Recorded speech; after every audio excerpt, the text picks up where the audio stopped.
Hello, we are on air apparently, so who do we have with us? Hello, my name is Jeremy Toste. In-game I go by, well, Toste.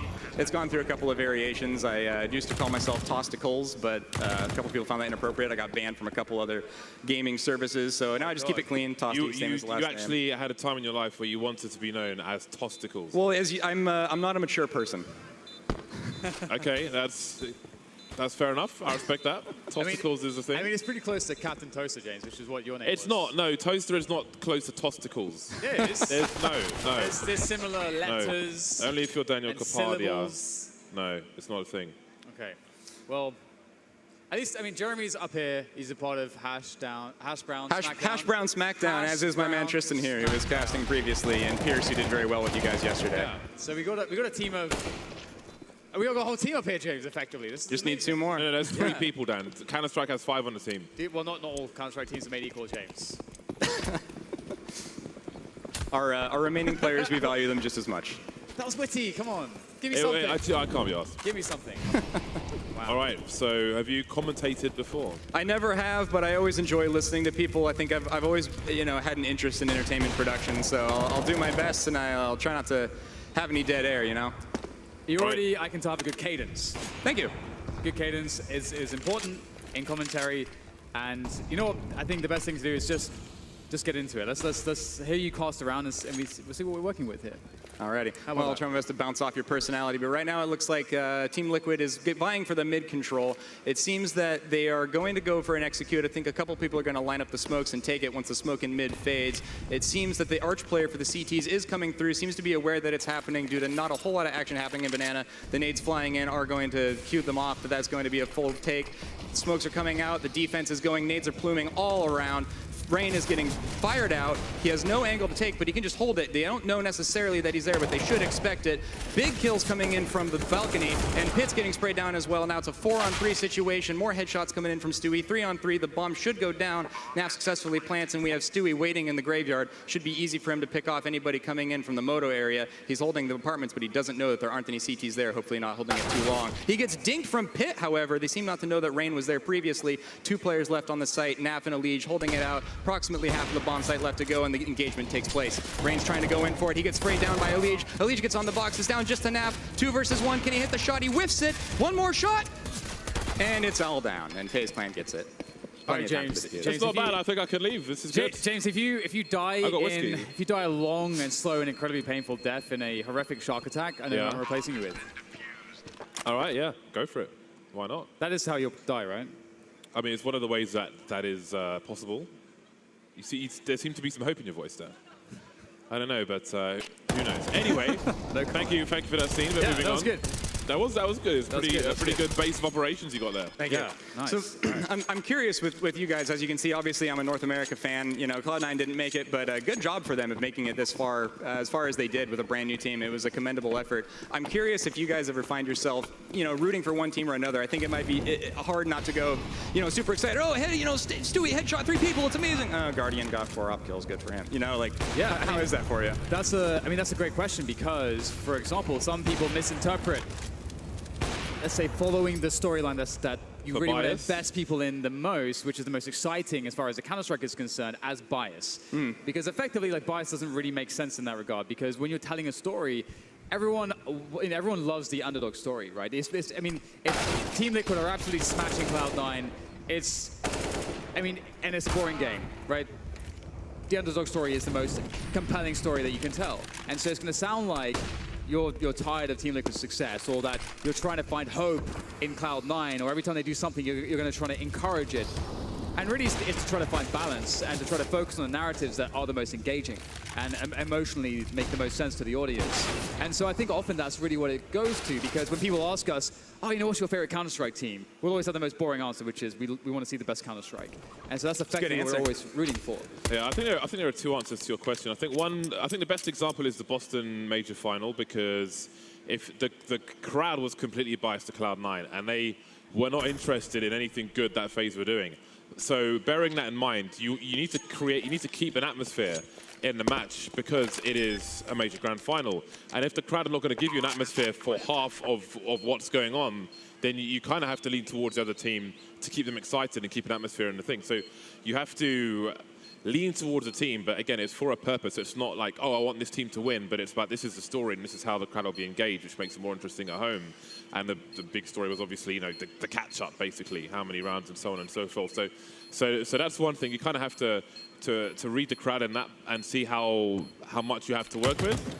That was a very extreme, that's probably the most extreme example that I can think of in all the commentary we've done.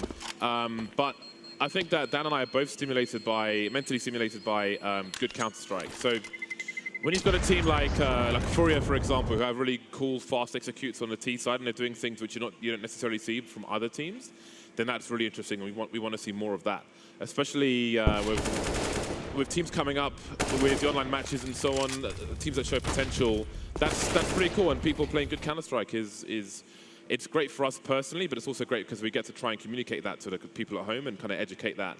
And that's kind of one of the most rewarding parts of the job. And a lot of it is about communicating the storylines correctly in a way where somebody can understand where the investment is insofar as what can they relate to as human beings. Because everything, in that sense, when you're telling a story, is emotional, and everyone connects to an underdog story. Even if even if that story goes against the team that you're rooting for, per se, you can actually still respect that, I think. So it's about commentary is all about setting up investment through understanding narratives and also understanding the game and then communicating that and relating it emotionally and then telling that story emotionally with your voice as well. So I think that bias doesn't really. I think if you're a decent commentator, it's not a big deal. I think it's mostly just about telling the story as it is, and some stories are a bit more weighted in one way than others, and that's just how it goes. Right on. Well, as the story goes right now, it seems that the CTs have a little bit of a mixed bag. We have an AWP on Guardian and an M4 on Neo, but pistols for the rest of the team. I suppose I didn't catch the end of the last round, but I suppose they're just trying to keep the money even and do what they can with what they've been given. But it's not working out so well so far as Naf gets a pick in mid, and that opens up a world of possibilities for them with plenty of time left on the clock. A minute and 20 seconds, and one of their two major guns from the CT side have been dropped.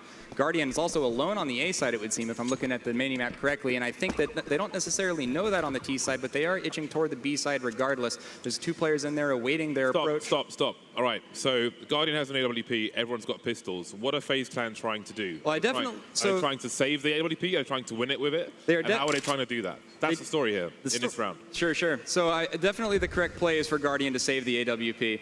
I think that they would like to take a couple of guns out of the hands of them, but it's not worth the risk. And now as they see the nades coming in from B, the CTs are trying to retreat. And it's, you got to lose the battle in preparation to win the war, and that's what they're doing right here. It looks like All's going to try and just get a cheeky kill because he doesn't have a whole lot of invested personally into the round. But the other players are around Guardian, safely keeping the off cradled. So it's cool it's cool to say what's happening, but that's very much the surface, and there's a lot. It's like the tip of the iceberg, right? So especially to build expectation, like if it's like a Mirage, for example, and FaZe Clan are in this situation, if Guardian's got a good spawn for mid or for an A ramp peak, then you can try and build something with that.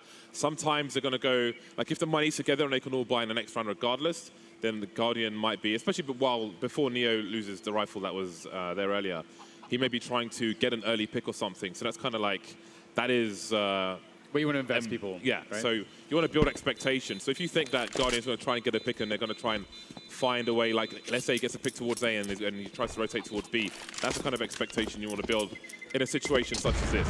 And sometimes as well, with situations like that, where it might actually be quite simple what the objective is for one team, that actually gives you a lot of opportunity when you set that up to actually allow Silence to build tension for you.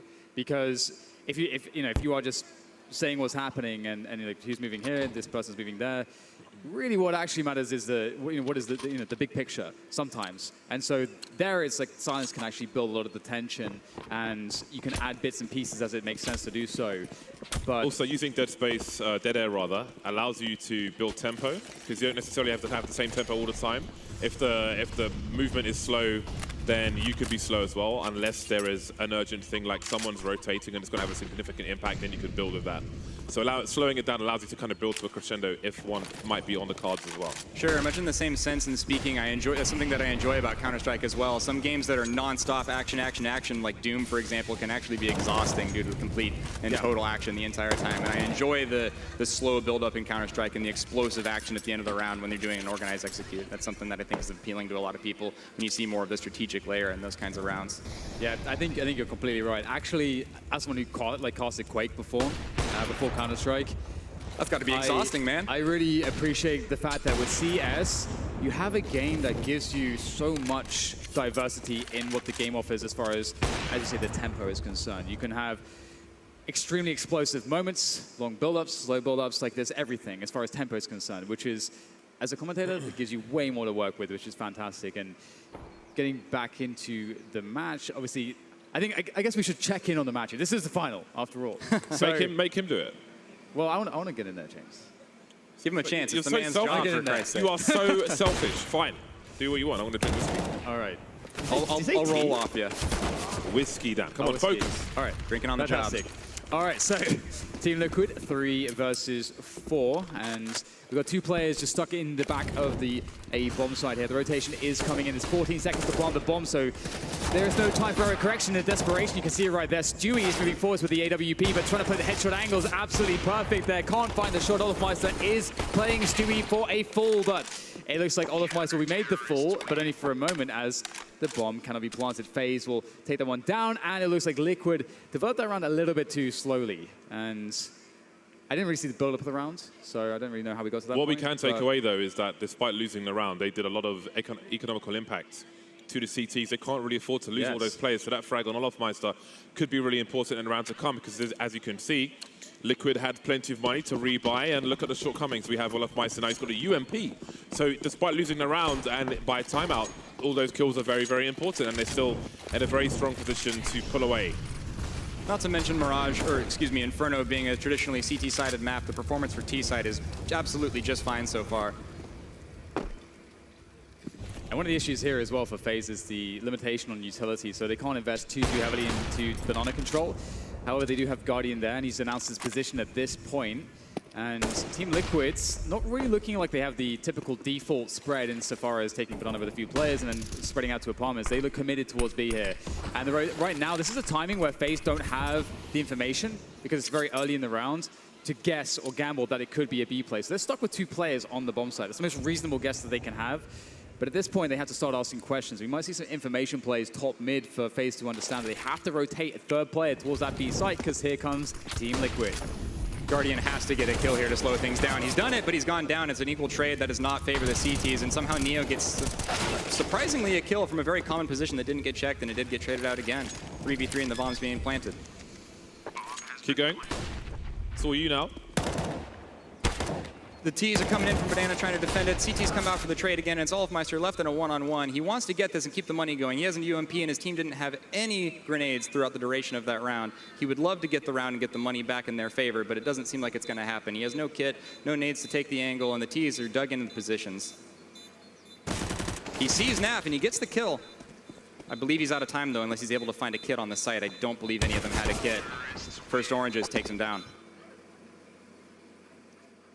Right. I think between one important thing happening and another, I think you did a good job of talking while it continued, which can be a difficult thing, especially in an extended period of time, especially when you haven't really done it before. So that's pretty cool. Thank you. It looks like it's going to be an eco round from the CT side. I do wonder if they're going to go for a push. You tend to see that a lot in lower level games. When the CT side runs out of money, they'll just kind of push for one direction and it'll take a gamble. Either we're going to run into them and fight head on and take a couple guns, or we'll end up behind them if we go to another site.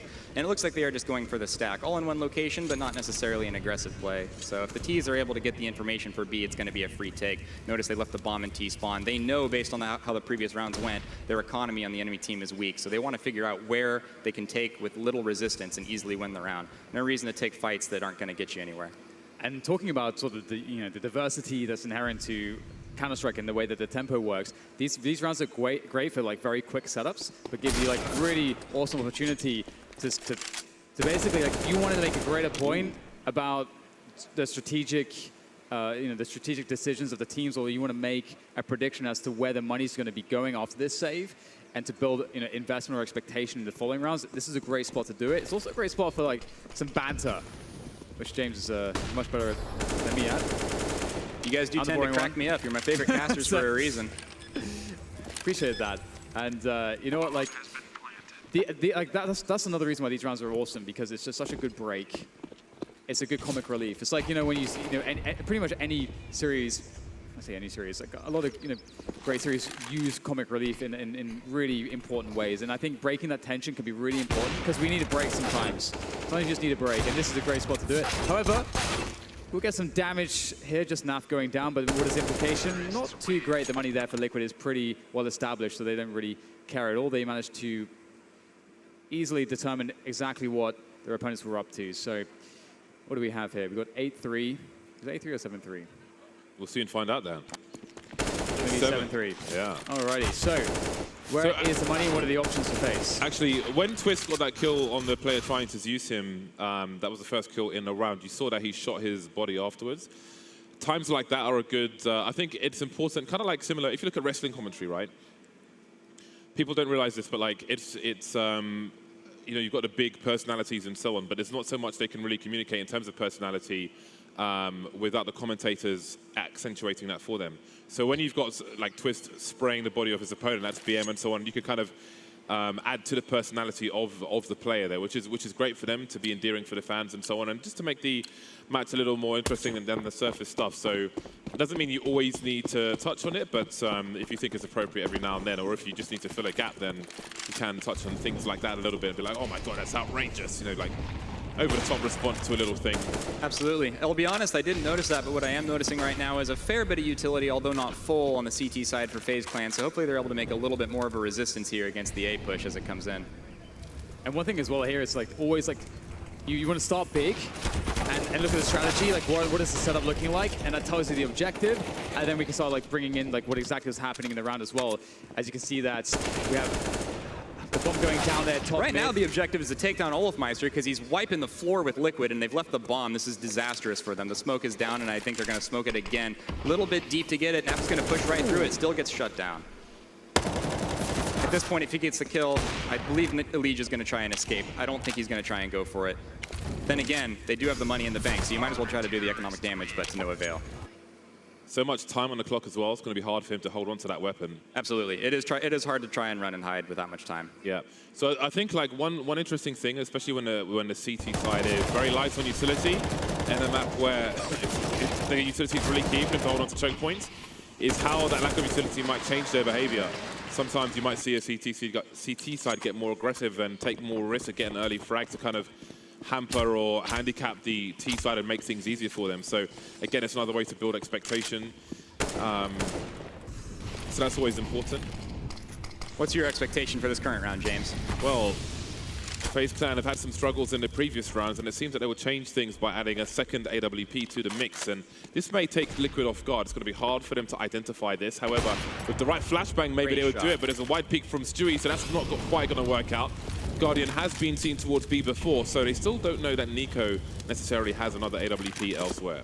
And interestingly, this was one of the few rounds in which FaZe actually started with 4 players and the early timing towards Banana, and just for the extra grenades, and then quickly falling back towards A. And Team Liquid have been given the opportunity to take Banana control after losing a player, but FaZe, it's easy for them. They got that early pick. They can go passive. They got the AWPs. Nico trying to keep control of the boiler position for as long as possible, just trying to make sure that Team Liquid don't get too much ground too quickly. It's been a while though since Guardian took the shot on B.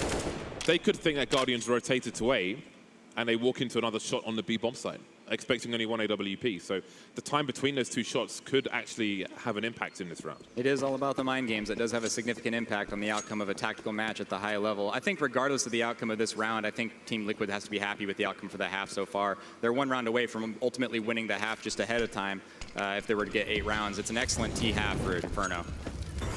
And here comes the set piece onto the B-bomb side. There are 3 players to respond, but one of them is isolated behind the smoke. Big kills from Neo. Fire rises.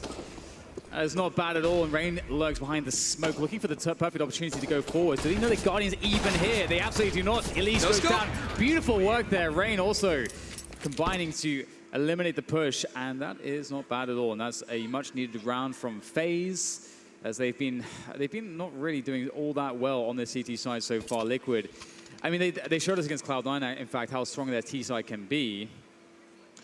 You got to be careful when your co-commentator is commentating, not to talk over him. Like if you're like reacting like, oh my God, or something, then that's cool. But if you're just like literally talking over him, you can see he stopped there because he wasn't sure if you were gonna like run with things there or, you know, so you got to be careful with how you engage. So if it's just like an emotional reaction or something, then it's cool. But if it's like, you know, 3, 4, 5 words, and it might be like, oh, he might be going on something here, and he'll just give the window to you. Certainly. I don't mean to break up the flow. It's just, you know, I remember a Guardian flick, as the saying goes, and I got a little excited there. It's all Very good, very good. All good. It looks like we might be on a tactical or technical pause. Yeah, so something like this, when they're switching between all the player shots, is we could talk about how the rounds have begun, the implication of the rounds, or just, I mean, there's a million different things you can kind of fill that short window of time with. Yeah, hopefully it's a short window of time. Sometimes it's a very long one when it's a technical issue. Yeah. Like a sound problem, the team speak, bloody hell. Oh, the push into the balcony there to go for the pressure towards second mid, as well as Nico putting the pressure on mid with the AWP. It's going to give a quick couple kills for FaZe. So it seems like they were not quite prepared for that. So looks like FaZe have selected a good way to open this round, but the frags will go back. It's Stewie, always dangerous towards Bananas. Okay, so now FaZe have actually spotted that there's movement back towards Banana, so they can rotate an additional player to try to defend this. And Stewie knows that he's got some space to move in. He was trying to push forwards, but the flashbang will blind him. He can't really get anything going. He will safely fall back behind the smoke and try to hold onto that position as Nico. Is he going to go through this smoke? That would be ridiculous. He's standing in the smoke with an AWP. What is this? Nico pushing forwards. I do not understand what the hell just happened there, but there is now a 3 versus 2 on hand as Team Liquid are going to be struggling to try to defend this. As far as FaZe are concerned, they've got a smoke to isolate the player that's on Banana. There it is. What is Stewie going to do? He's going to push through the smoke. There's no other decision for him to make, as Twist is there alone there. Takes down Olafmeister, and Nico will get a tag here, but there goes Twist from the pole position to finish it off, of course. And it seems like Team Liquid will hold, and that is, they've been so resilient. That is the one where, if you gave me any word for Team Liquid, it's either, I'm torn between consistency and resilience. Commendable effort by Nico, though. Getting that first kill made it a 3-on-2 situation, and they did have a window to come back and take it, but as you said, Team Liquid resilient as always. Great attempt by him. Say more words. Well, you gotta, like, when you start talking there, you gotta I was giving you the window. You gotta go through until it switches back into the round, and then you'll throw to someone else. Sure. Well, So, go ahead, sir. No, I was gonna say, like, so what you did there was good. So you kind of like capped off what I was saying to like really emphasize it, which is really good. And then you get maybe like 15, 20 seconds to add your own point, and then finish it, and then that breathes into the next. Make it 10 then seconds. That talks too much. Yeah, that could be the case. Just reduce it a little bit. But yeah, there's certain windows which is just clean. Like if you have a visual transition and a throw to a cast, it just kind of just fits nicely. You know, it's a nice little bit of polish. So if you can put those two things together, then it just makes for a better broadcast. So wait, there's someone with 21 frags? I just saw like the scoreboard tapped for like 1 second. Twist has 21 frags. Oh the kills are on the bloody HUD, Dan. Bloody hell. Permanently, all the time. Oh Thank my you, God. Blast. Just for the grand final to notice. Oh my God.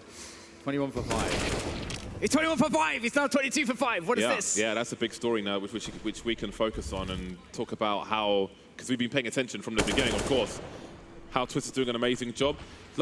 I feel like the last Inferno, he was 16 for 4 at some point. He was, so he's enjoying Inferno. Inferno's looking good He was for 17 for Twist. 6 after the first half. Yeah, Twist is having an excellent tournament. Elise not as much. Obviously, Elise has been pretty pivotal in some of the beautiful finishes that Liquid have had recently, but this is the thing, the skill is so incredibly deep on this team at the moment, and because everybody's able to perform, there is this incredible momentum when you're on a team and you look to your right and you have no doubt that player is going to be able to deliver incredible things, and that relieves some pressure. You look to your left and even more pressure is relieved, and you feel part of a unit that is just a well-beating team, and that is a very special feeling, and when it's actually you're actually getting the results to back that up. You start to get this confidence, which only the #1 team in the world can have. And that is something that is very special, and that's what Team Liquid have right now. It's remarkable to see when you're watching as someone who only plays at a lower level too, seeing the trust in someone to play in a counter flash position, for example, with their back to an entry point, trusting that their teammate is going to flash in response to an oncoming onslaught is just something incredible that you don't see at the average level.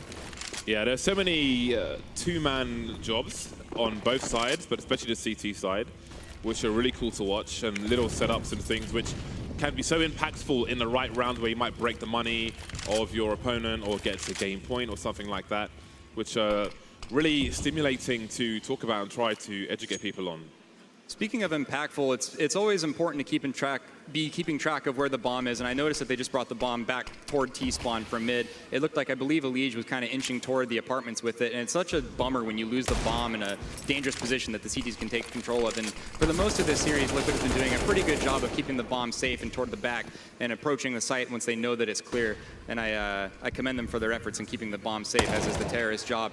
However, Olafmeister is doing what he can to get a hold of it.